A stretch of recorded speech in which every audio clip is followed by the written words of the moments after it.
So it's pretty easy to say it's a very, very important day in my life, our lives. I will say the most important day in our lives yet. And to have, thank you. Pretty sure about that.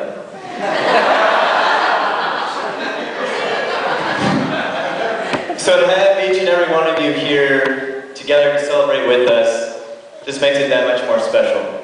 We really appreciate those of you who come from far-off lands, the East Coast, San Diego, and other parts of California, anywhere else to be here with us. We really would like to thank our families and all those who've been involved in putting this day together. We'd like to acknowledge our grandparents, our family friends, and all those who supported us, not only us as a couple, but our families. And when you support our families, you're supporting us, and it just makes us all the happier. We'd like to especially thank Fred and Cindy. I'd like to thank the two of you for giving me the beautiful gift of your daughter, my wife, Christine.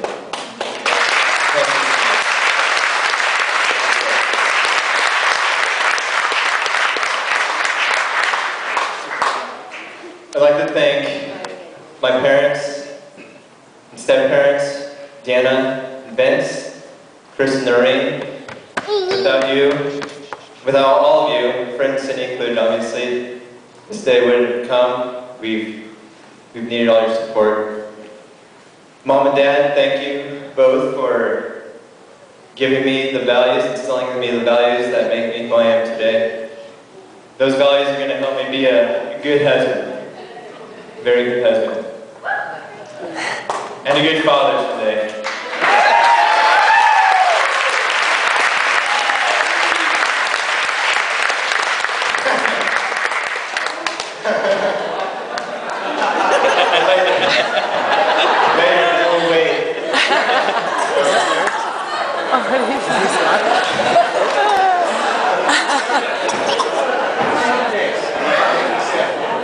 I'd also like to thank the grandparents as well, giving the gift of our parents, obviously.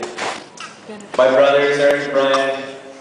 I mean, yeah, you guys, all the bridal party, I mean, for putting this on today, it's been a lot to have you guys support us, and smile, laugh with us, go through all those pictures, and drive us around. But really, I mean, hearing what you guys had to say about us, it's terrible having to cry so much in one day. But it's worth it. I mean, they're happy tears. So, thanks for that. Love you too. So, Christina, I just want to wrap up. We love each and every one of you. We couldn't be here without you, and we look forward to a long, happy life together, filled with familiar faces that are in this room. So I'd like to just end it with a toast to all of you, and also to my bride, Christine. My wife. Thank you. I'd like to think about the great Christine. I think a lot of you have probably been witness to this, but you notice Greg and Christine are like physically one. You know, like Christine will put her hands around Greg's waist, Greg's arm will be around her shoulder, and they're like literally one person, like with two heads. And that's how it's been in high school, and that's how it was 2 weeks ago when I visited them in Berkeley. So, I mean, it's cool to see. Yeah, it's interesting because when I went to visit them in Berkeley, there's a lot of you guys.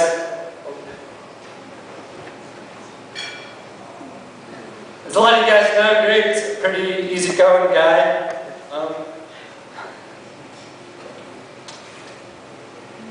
Sorry.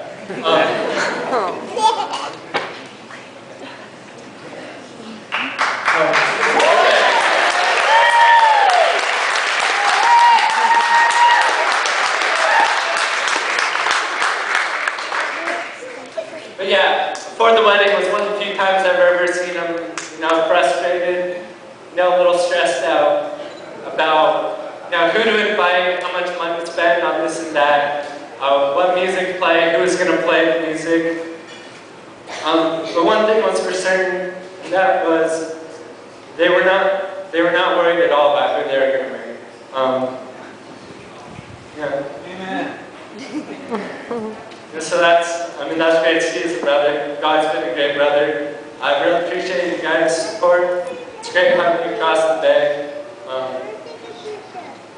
So yeah, I just want to toast a great brother and a great sister-in-law.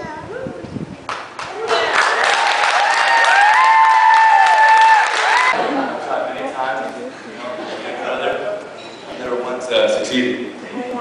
But Christine, I'm going to give you some advice. Don't beat the man. It's like, there's some kids around, but bad. In all seriousness, my brother's really special. I really love to have someone like you. You're a very loving, caring person, and many people know that when they're around you, you go this way, making everyone in the room, feel comfortable, feel happy. Your positive attitude just, spreads everywhere, and everyone can attest to that. So, my brother's very lucky to have someone like you. I've never told you this before, but my freshman year in Santa Barbara, you invited me to dinner many times, and you really helped my transition to school. So, I never told you thank you for that, but I really appreciate that. And I actually remember one time I went to the restaurant she used to work at, in Vegas, Bolivia. And so we walk up, and the hostess recognizes her, and she goes, "Oh, it's your boyfriend Greg." She goes, "Oh, no, it's his little brother Brian." She looks at us, it's like, wow, you guys.